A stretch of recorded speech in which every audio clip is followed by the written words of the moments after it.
Have you ever wanted to keep an alligator in the bathtub? No? Well, the Victorians sure love their bathtub alligators.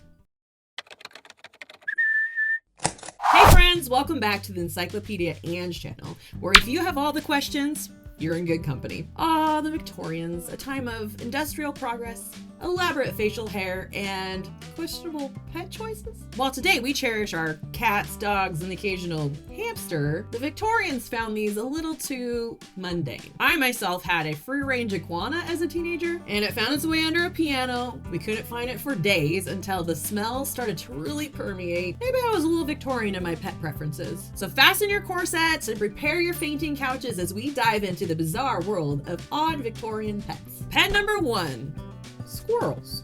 Squirrels. Cute, fluffy, and surprisingly involved in Victorian smuggling schemes? Many Victorians were obsessed with keeping squirrels as pets, training them to do tricks, and even letting them run around the house. Queen Victoria herself had a soft spot for pet squirrels. But some people took things a bit further. Victorian smugglers would train squirrels to carry tiny stolen goods in their mouths, a tiny crime syndicate of bushy-tailed bandits. It's unclear how many people actually got away with this, but I, for one, would pay good money to see a squirrel version of Ocean's 11. Pet number 2, monkeys. Rich Victorians carried around monkeys like Paris Hilton carries around chihuahuas. They're often dressed in tiny waistcoats because nothing says elegance like a monkey in formal wear. However, there was just one problem. Monkeys are absolute chaos makers. They stole things, they broke fine china, they caused general mayhem, and eventually many Victorians realized that a tiny, well-dressed primate swinging from their chandeliers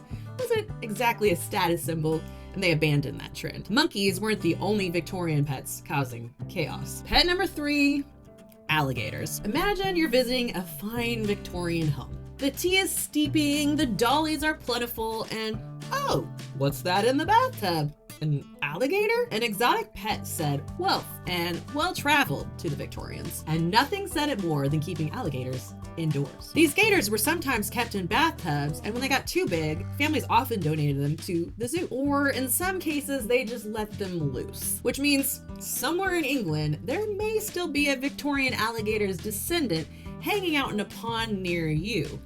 Eesh. Pet number 4, tortoises. Alligators weren't the only large reptiles moving into Victorian homes. Back before there was Build-A-Bear and American Girl, wealthy Victorian kids often kept pet tortoises, which they dressed up in tiny outfits and included in afternoon tea parties. Some even placed them in prams and paraded them around like really hideous babies. The tortoise trend didn't really stick because 1, the tortoises looked perpetually bored. 2, the tortoises would refuse to move. And 3, if the family kept the tortoise, it would live long enough to outlast their entire family. What a family heirloom. Sorry kids, instead of inheritance, you're getting Tilly, our 90-year-old tortoise. Pet number 5, owls. Another pet trend that has been around before Harry Potter ever had Hedwig was the pet owl trend. Instead of handbags or lap dogs, some Victorian women preferred to carry around pet owls, the original Gothic girl accessory. Owls were often kept as house pets, trained to sit daintily on their owner's shoulders or hands and stare menacingly at anyone who dared to question their choices. However, Victorians quickly learned that owls are not the best pets. They poop